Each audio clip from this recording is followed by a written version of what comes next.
오늘은 사도행전 두 번째 시간입니다. 성령 충만과 성도라는 제목을 가지고 함께 말씀을 나눌 때에 우리 모두에게 큰 은혜가 있을 수 있기를 예수님의 이름으로 축복합니다. 우리는 지난주일 사도행전 1장의 말씀에서 성령께서 하나님의 일을 감당하는 열쇠이시자 또한 능력임을 함께 나눴습니다. 예수님께서 하나님 나라를 위한 그 사명을 위임하시면서 제자들에게 무엇이라 말씀하셨죠? 성령을 기다리라. 성령을 기다리라.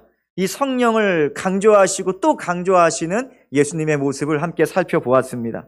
성령이 임하시면 이 제자들이 진정으로 예수의 사람, 예수의 증인으로 살아갈 것이다. 땅끝까지 나아갈 것이다. 분명하게 가르치셨습니다. 이후에 예수님은 제자들이 보는 앞에서 하늘로 올라가셨죠. 제자들은 예수님께서 말씀하신 대로 예루살렘에 모여서 이제 성령을 기다리기 시작하는 거예요. 예수님께서 말씀하신 그 성령을 기도하며 기다렸습니다. 그리고 오늘 우리가 함께 읽은 본문에서 드디어 예수님께서 말씀하신 성령께서 제자들에게 임하시는 것을 우리가 목격할 수가 있습니다.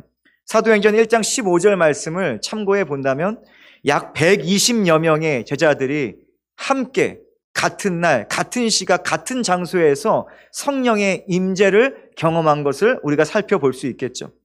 오늘 본문 1절을 보면 성령이 임한 날을 오순절이다라고 우리에게 정확하게 명시해 주고 있습니다. 그래서 이 날을 추적해 보면 예수님께서 승천하신 후에 열흘째 되는 날입니다. 열흘째 되는 날. 그러니 제자들은 예수님께서 말씀하신 대로 예수님께서 하늘로 올라가신 후 몇 날이 못 되어서 성령의 침례를 경험하게 된 것입니다. 오늘 본문에서 성령이 임하시는 장면은 또한 예수님께서 머리 대신 신약교회가 시작되는 장면이기도 하죠. 이제 제자들은 예수의 증인된 교회로서 성령의 능력을 힘입어 예수님께서 위임하신 그 복음적인 사명을 본격적으로 감당하게 되는 것입니다. 오늘날 우리 교회도 마찬가지예요. 우리 교회가 교회로서의 사명을 잘 감당하기 위해서는 가장 먼저 성령으로 충만한 교회가 되어야 합니다. 우리 교회가 교회로서 정말 하나님 앞에 잘했다고 충성받는 칭찬받는 교회가 되려면 우리 모든 성도님들 각자가 성령 충만한 성도가 되어야 하는 것입니다. 그렇게 오늘도 예수 그리스도의 복음에 절대로 빠져서는 안 되는 성령에 대해서 함께 나눠보고자 합니다. 말씀을 통해 성령에 대한 바른 지식이 우리 가운데 쌓여져 갈 수 있기를 축복합니다. 그리하여서 성령의 능력으로 예수 증인된 사명을 여러분의 삶으로 넉넉히 감당할 수 있기를 예수님의 이름으로 축복합니다. 첫 번째로 나눌 것은 성령 충만은 도착점이 아니라 시작점이라는 것입니다. 오늘 본문 2절부터 4절에는 예루살렘의 한 집에 모여서 있는 제자들에게 성령이 강력하게 임재하시는 장면이 기록되어 있습니다. 정황을 좀 들여다보면 우리의 일상에서는 절대로 찾아볼 수 없는 초자연적인 현상이 발생한 것을 우리가 목격할 수가 있습니다. 이 신비로운 성령 임재 장면을 당시에 모여있는 제자들이 피부로 느끼게 됐어요. 눈으로 보았습니다. 귀로 들었다는 것을 성경을 통해서 살펴볼 수가 있죠. 먼저 2절을 보면 하늘로부터 거센 바람 소리가 제자들을 향해 들려왔다라고 성경은 말하고 있습니다. 그 제자들이 모여서 기도하고 있는데 저 위로부터 하늘로부터 자신들에게 거센 바람 부는 소리가 자꾸만 불어닥친 거예요. 우리는 태풍이 불어올 때 한번 그 거센 바람 소리를 들은 적이 있을 것입니다. 그 바람 소리 기억하시죠? 그 창문을 통해서 오는 바람 소리, 그러한 거친 바람 소리가 계속해서 위로부터 그들에게 내려왔다는 거예요. 근데 신기하게도 소리만 들려올 뿐 피부로 느낄 수 있는 태풍 같은 거센 바람은 없었던 것으로 보여집니다. 다음으로 3절을 보면 불같이 보이는 혀예요. 이 원어는 혀를 수식하고 있습니다. 그러니까 불같이 보이는 어떠한 혀가 자신들의 눈에 보이는데 그게 막 갈라지는 것입니다. 갈라져서 각 사람들에게 임하기 시작했어요. 하나씩 그 모여있는 모든 120여 명의 사람들에게 불같이 보이는 혀가 갈라져서 임하니까 갑자기 그들이 성령이 말하게 하심을 따라서 생전 사용해보지 못한 언어로 말하기를 시작했다는 것입니다. 당시에 예루살렘에는 절기를 지키기 위해서 각 지역에 흩어져서 살고 있던 유대인들로 가득 차 있었습니다. 그 유대교로 들어온 사람들도 함께 모여 있었어요. 율법에 의하면 분명히 이 세 개의 3대 절기 때는 반드시 예루살렘 성전에 모여서 예배해야 했어요. 제사해야 했다는 것입니다. 그래서 어느 지역에 있든지 어디 먼 지역에 있든지 유대인들은 반드시 예루살렘에 모여서 하나님을 제사했던 것이죠. 그날이었습니다. 그러니 이 예루살렘이 인산인해였다는 거예요. 그들은 예루살렘의 한 집에서 들려오는 여러 가지의 말소리들을 듣게 됩니다. 그런데 너무나 신기하게도 섞여 들려오는 말소리 가운데 자기의 고향의 언어가 있다는 거예요. 자기의 고향의 방언이 계속 들려오는 것을 그들이 들었습니다. 그리고 성령 충만한 제자들은 각 방언으로 하나님께서 예수 그리스도를 통해 이루신 놀라운 구원의 역사에 대해서 말하기 시작했다는 것이죠. 우리는 오늘 본문에서 이 놀라운 일이 성령의 충만함을 입은 자들에게서 일어났음에 주목해야 합니다. 오늘 본문 4절 말씀을 볼까요? 그들이 다 성령의 충만함을 받고 성령이 말하게 하심을 따라 다른 언어들로 말하기를 시작하니라. 성령의 충만함을 받고 성령이 말하게 하심을 따라 이 놀라운 일들이 일어났어요. 그러니까 이 모든 일의 시작에 성령 충만이 있었다는 것을 우리가 성경을 통해서 볼 수가 있는 것이죠. 그렇게 지난주 우리가 함께 다뤘던 사도행전 1장의 말씀처럼 오늘날 우리가 하나님 나라의 일에 참여하려면, 하나님의 나라의 일을 수행하고 감당하려면 반드시 성령을 구해야 하는 것입니다. 그런데 적당하게 구하면 안 돼요. 적당하게 임하여 주옵소서, 이거는 없습니다. 우리는 충만을 구해야 될 줄 믿습니다. 성경을 창세기부터 요한계시록까지 쭉 볼 때 하나님의 역사는 성령을 통해서 일어났어요. 하나님의 영이 임할 때 하나님의 놀라운 일들이 일어났습니다. 그런데 하나님의 영이 적당히 임하시지 않고 하나님의 영이 충만히 임한 자들에게 하나님의 놀라운 역사가 일어났다는 것입니다. 그래서 우리는 성령 충만을 위해서 이 예배의 자리에 나오는 것이고 말씀과 기도의 자리를 결단하고 나와서 하나님 앞에 부르짖는다는 것입니다. 근데 여기서 분명히 해둘 것이 하나 있어요. 성령이 넘쳐 흐르는 상태, 너무나 좋죠. 성령이 넘쳐 흐르는 상태, 그 상태가 성도의 도착점은 아니라는 것입니다. 오히려 성령 충만은 성도의 출발점입니다. 성령 충만은 복음 사명을 삶으로 감당하게 되는 시작점이라는 것을 우리는 기억해야 될 줄 믿습니다. 여러분이 성령 충만을 구하는 이유가 무엇입니까? 우리 대체 성령 충만을 왜 구하는 거예요? 그냥 목회자가 구하라고 하니까 구하는 겁니까? 아니면 보기 좋은 상태이기 때문에 구하는 겁니까? 성령 충만을 구하는 목적은 성령 받음 그 자체에 있으면 안 돼요. 성령 받음 그 자체가 목적이 되어서 성령을 구하는 것이 아닙니다. 성령의 능력으로 하나님의 역사에 참여하는 데 그 목적이 있어야 되는 거예요. 다시 말해서 내가 진정한 예수의 사람이 되기 위해 성령으로 충만해야 하는 거예요. 예수님의 말씀처럼 성령이 임하시면 예수의 증인이 될 것이다. 성령이 임하면 땅끝까지 예수의 증인으로 살아갈 것이다. 성령 충만을 왜 구합니까? 예수의 증인 되기 위하여, 예수의 사람이 되기 위하여 우리는 성령을 구해야 될 줄 믿습니다. 내가 진정한 예수의 사람이 되어서 하나님의 뜻이 나의 삶 속에 실제가 되게 하기 위해서 우리는 성령 충만을 구해야 하는 것입니다. 그러므로 성령 충만은 도착점이 아닌 거예요. 여러분 신앙생활의 도착점이 아니에요. 성령 충만은 시작점입니다. 출발점인 것입니다. 제자들이 성령으로 충만함을 입고 주님께 위임받은 복음 사명을 감당하기 시작했던 것처럼 오늘날 우리에게도 성령 충만이 하나님의 뜻과 하나님의 영광을 위한 삶의 시작점이 되어주는 것입니다.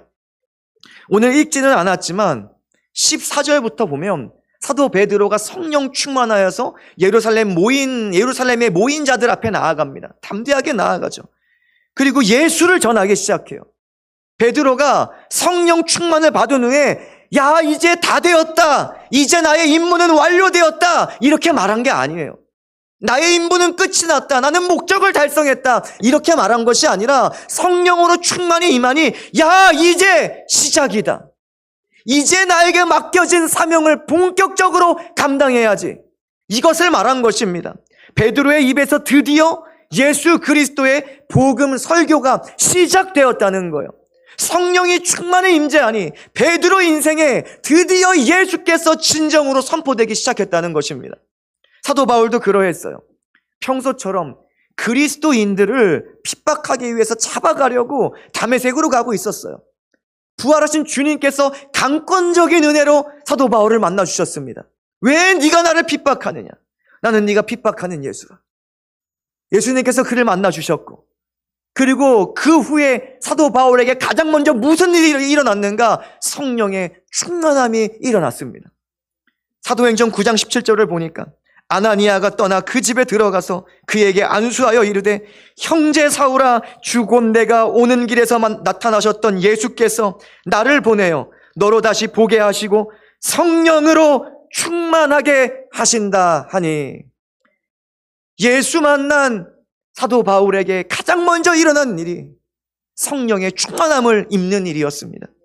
이처럼 이방인을 위한 사도로 부르심을 받은 바울도요, 성령 충만이 그에게 맡겨진 사명의 출발점이었어요. 시작점이었다는 것입니다. 결코 성령 충만이 목적지나 도착점이 아니었다는 것이죠. 우리 주님이신 예수님께서도 성령으로 충만하셔서 공생의 사역을 시작하셨습니다. 모든 일들을 감당하셨어요. 오늘 본문을 보면 신약교회도 성령의 충만함을 입고 시작되었다는 거예요. 성령 충만은 하나님의 역사를 위한 시작점인 것입니다. 여러분, 우리는 이 사실을 분명히 기억하셔야 돼요. 그러므로 하나님의 일을 하고자 한다면 우리 모두는 성령으로 충만해야 됩니다. 하나님의 일 나의 의지로 할 수 없어요. 얼마 가다가 꺾입니다. 나의 지혜로 할 수 없어요. 우리의 신앙의 연수로 할 수 있는 게 아니라 성령 충만해야 시작할 수 있는 것입니다. 하나님을 향해 날마다 우리의 마음을 기울이며 살아가고자 한다면 여러분, 성령 충만하셔야 합니다. 성령 충만해야 예수 증인의 출발 선상에 설 수가 있게 되는 것입니다. 한 예로 달리기 경주를 한번 생각해 보겠습니다. 경주에 참가한 선수는 도착점에 들어가는 순간, 꼬링하는 순간 더 이상 달리지 않아요. 만약 선수가 마지막 결승 라인을 통과하고도 계속 달리면 사람들이 이상하다 생각할 것입니다. 해설자가 저 선수 대체 뭐 하는 것이죠? 라고 이야기할 거예요. 여러분, 목적을 달성했기 때문에 더 달릴 필요가 없는 거잖아요. 만약에 우리가 성령 충만을 도착점으로 여기면요, 우리는 기도하고 그냥 끝나버리는 인생이 되는 거예요.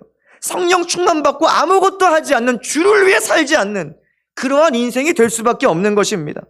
반드시 우리가 기억할 것은 성령 충만은 믿음의 경주가 본격적으로 시작되는 시작점이라는 것입니다.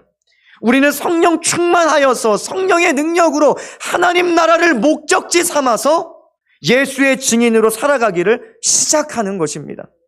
또한 성령의 능력으로 모든 믿음의 경주의 장애물들을 넘어갈 수 있는 거예요. 그러니 우리가 분명히 기억할 것은 성령 충만은 우리의 목적지가 아닌 것입니다. 성령 충만해야 우리가 비로소 진정으로 예수의 사람으로 살아가는 것이고 진정으로 하나님 나라를 목적하면서 달려갈 수가 있게 되는 것입니다. 이번 한 주도 날마다 말씀과 기도로 성령 충만을 입어서 예수의 사람으로서의 삶의 거룩한 승리가 우리 모두 가운데 있을 수 있기를 예수님의 이름으로 축복합니다.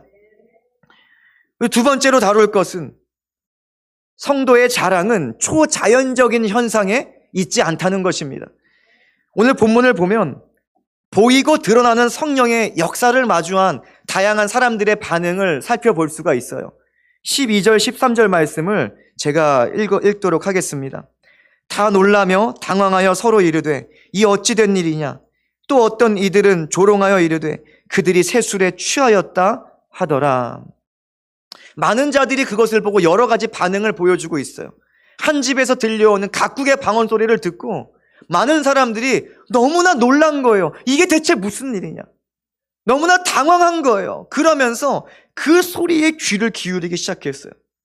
그래도 이것은 긍정적인 반응에 속합니다.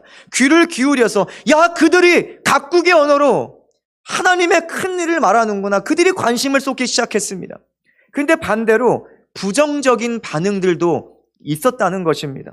어떤 사람들은 그 현장을 저들이 새로운 술에 취해서 지금 술 취해갖고 술주정하고 있구나, 조롱하기 시작을 했습니다. 다시 말해서 성령의 역사를 거부한 거예요.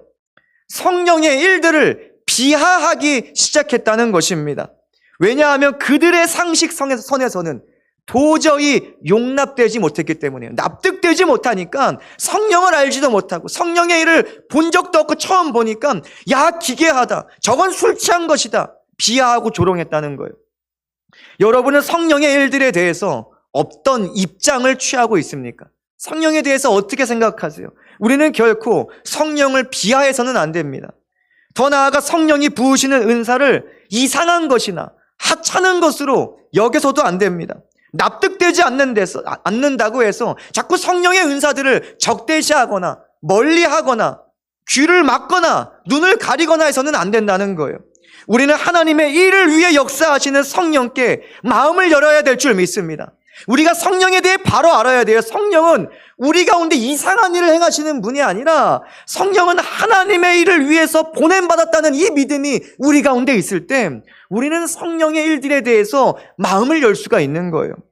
성령이 행하시는 일들을 우리가 인정해야 될 줄 믿습니다. 우리가 성령을 인정하고 성령을 존중할 때, 그때 성령은 우리의 심령 가운데, 우리의 인생 가운데, 우리의 가정과 우리의 교회 가운데 마음껏 하나님의 일을 감당할 수 있는 힘을 부어주시고 역사하신다는 것입니다. 하나님의 놀라운 일들을 우리를 통해 이루어 가시는 거예요. 성령을 인정하는 자들을 통해서 이루어 가시는 거예요. 저는 우리가 성령으로 충만한 교회가 되었으면 좋겠어요. 성령으로 충만한 교회가 되어서 성령의 일들로 가득한 교회가 되었으면 좋겠습니다. 그래서 성령이 행하시는 놀라운 일들에 대한 소문이 우리 교회로부터 퍼져나갔으면 좋겠어요. 원주 성도교회에 성령의 열매가 있더라, 원주 성도교회에 성령의 놀라운 일들이 일어나더라, 이러한 소문이 퍼져나갈 수 있기를 예수님의 이름으로 축복합니다.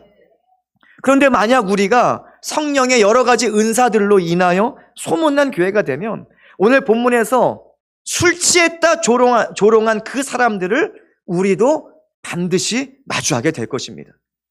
저 교회 이상한 교회 같아, 저 교회 약간 좀 무서워, 약간 좀 미친 것 같아, 이렇게까지 비하하고 조롱하는 자들을 만날 거예요. 성령을 모르는 자들이 볼 때는 당연히 그렇게 보이겠죠. 그러나 우리는 성령을 알지 못하는 자들, 그 조롱과 비난에 귀를 기울일 필요가 없다는 거예요. 우리에겐 성령을 알지 못하는 세간의 평가보다 하나님의 평가가 중요합니다. 하나님이 우리를 어떻게 평가하시는가가 더 중요한 거예요. 성령이 일하시는 교회가 된다면 세상은 조롱할지라도, 세상은 오해할지라도 하나님은 우리를 인정하실 것이고 하나님은 우리를 칭찬하실 것입니다. 잘했다, 충성했다, 우리를 격려하실 거예요. 그 무엇보다 중요한 것은 성령께 순종하는 교회, 성령께 마음을 열고 성령을 인정하여서 성령의 역사가 일어나는 교회 가운데 하나님은 말씀하시기를 하나님의 즐거움에 참여할지어다, 너의 주인의 즐거움에 참여할지어다. 우리가 하나님과 함께 영원한 즐거움을 누리게 될 줄 믿습니다. 본문으로 돌아와서 오늘 본문 속에 성령의 강렬한 임재 장면은 아쉽게도 매우 특별한 사건입니다. 너무나 아쉽게도 매우 특별해요. 성경에서 매번 시각적으로, 청각적으로 이러한 일들이 일어나는 게 아니에요. 본문의 사건은 성경에 단 한 번만 등장하는 매우 특별하고 특수한 사건입니다. 그러나 우리가 오늘 본문 속의 제자들처럼 시각적이고 청각적인 신비한 성령의 임재를 피부로, 귀로 경험하지 못한다고 해서 우리가 슬퍼하지 않으셔도 돼요. 이것을 경험하지 못한다고 할지라도 성령께서는 이미 믿는 우리 안에서 역사하고 계시다는 것입니다. 이 사실은 변함이 없어요. 우리가 이것을 경험하지 못한다고 할지라도 성령께서 하나님 나라의 일과 주님의 몸된 교회를 위하여 성령의 은사들을 부어주신다는 이 사실은 변함이 없습니다. 우리가 신비한 이 임재 경험을 하지 못한다 할지라도 무엇보다 성령의 인도와 역사가 우리 교회를 통해서, 우리 가정을 통해서, 여러분의 각자의 삶을 통해서 거룩한 열매로 세상에 보여지고 드러나게 된다는 이 사실만큼은 변함이 없다는 것입니다. 성령께서 여러분과 함께 하신다는 것은 변함이 없어요. 여러분, 우리는 여기서 신앙생활 하면서 성령의 어떤 부분을 기대하고 자랑해야 되는지 분명히 마주할 수 있습니다. 우리가 기대하고 경험해야 하는 것은 어떤 신비한 체험이 절대로 아니에요. 어떤 현상이 아니라는 거예요. 우리가 이것을 따라가는 성도는 신앙생활 실패하게 되어 있습니다. 세상은요, 현상을 따라가기가 쉬워요. 자꾸만 저 기도원 가면, 저 어떤 교회 가면 기도했더니 머리가 막 쭈뼛쭈뼛 서고 갔더니 막 이가 금리빨로 바뀌고 막 여러 가지 많잖아요. 그렇죠? 막 그런 현상을 따라가다 보면요, 신앙생활 실패합니다. 현상에는 아무것도, 아무 능력이 없는 거예요. 보이는 현상을 따라가면 안 돼요. 주술적이고 몽환적인 분위기도 아닌 거예요. 보통 영화를 보면요, 영적인 일들을 표현할 때 향이 등장합니다. 막 연기가 가득한 공간에서 눈이 다 풀린 한 사람이 등장을 하는데 주로 여성분들이 나오더라고요. 막 눈이 한 풀린 막 와갖고 흐느적 대면서 몸을 못 가누면서 신탁을 받는 장면이 나와요. 막 그렇게 표현을 합니다. 마치 약에 취한 듯해요. 스스로 막 의지를 갖지 못해요. 몸이 막 비틀비틀 거립니다. 그러나 성령의 충만함을 입는다는 것은 이런 주술적이고 몽환적인 분위기가 절대로 아니라는 거예요. 약에 취한 사람처럼 행동하게 되는 것도 아니에요. 성령 임재에 있어서 우리는 어떠한 현상을 기대하거나 경험하려고 해서는 안 됩니다. 성령은 결코 빙의된 것처럼 사람의 생각이나 육신을 조종하시는 분이 아니세요. 성령은 결코 그런 분이 아니세요. 그렇게 역사 안 하세요. 오해하시면 안 돼요. 우리는 초자연적인 현상을 위해서 신앙생활하면서 성령을 구하는 것이 절대로 아닙니다. 성도가 경험해야 하는 것은 어떠한 신비한 현상이 아니라, 세상이 놀랄 만한 현상이 아니라 하나님의 뜻을 행하게 하시는 성령의 본질적인 능력인 것입니다. 이것이 우리가 기대해야 하는 것이고 우리가 자랑해야 하는 거예요. 그렇게 우리는 결코 신비적인 체험에 마음을 빼앗겨서는 안 됩니다. 초자연적 현상이 내 눈에 보이지 않는다고 해서 실망하지 않아도 된다는 거예요. 성령은 예수 그리스도를 구원자와 주로 고백하는 우리와 이미 함께하고 계세요. 여러분과 이미 함께하고 계세요. 그와 같이 우리를 버려두지 않으시고 영원토록 우리 인생 가운데 우리를 인도하실 것입니다. 주님께서 다시 오실 때까지 우리를 진리로 인도하실 거예요. 그러므로 오늘 우리가 기대하며 또한 자랑해야 할 것은 성령으로 말미암은 초자연적인 현상이 아닌 거예요. 우리가 자랑하고 기대해야 하는 것은 예수를 고백하게 하는 성령의 본질적인 능력인 것입니다. 성령으로 말미암은 예수의 일들을 자랑할 수 있길 바랍니다. 성령으로 말미암은 하나님 나라의 일들이 여러분의 인생에 드러나길 원합니다.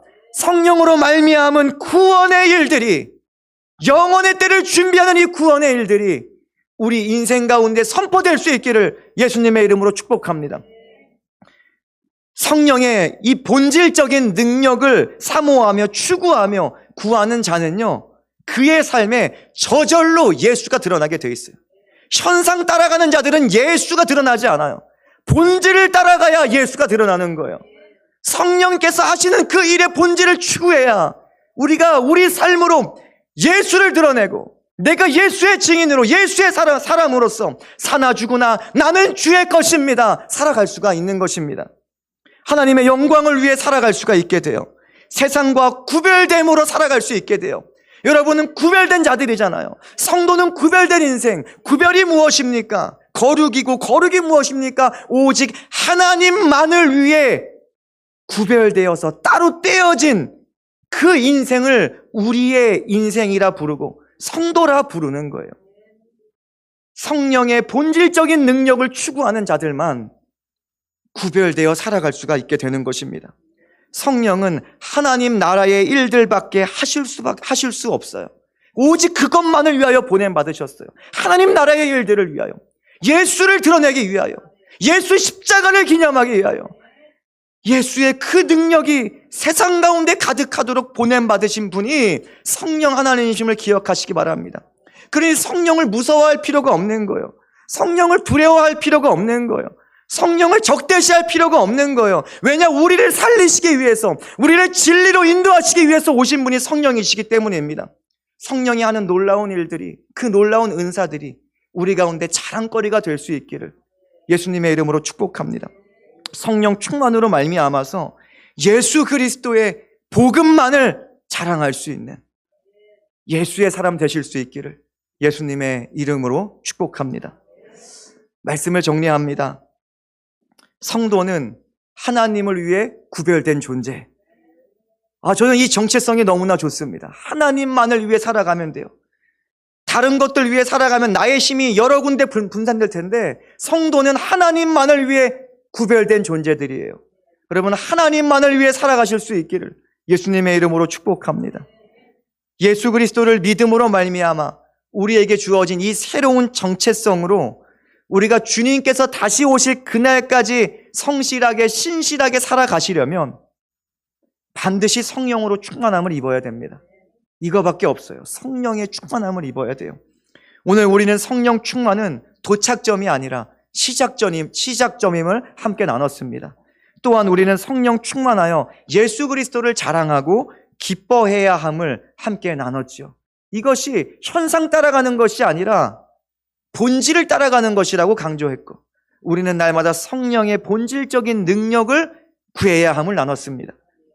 말씀이 우리 삶의 실제가 될 수 있기를 바랍니다. 오늘 말씀이 정말 여러분들의 삶 가운데 열매로 드러날 수 있기를 축복합니다.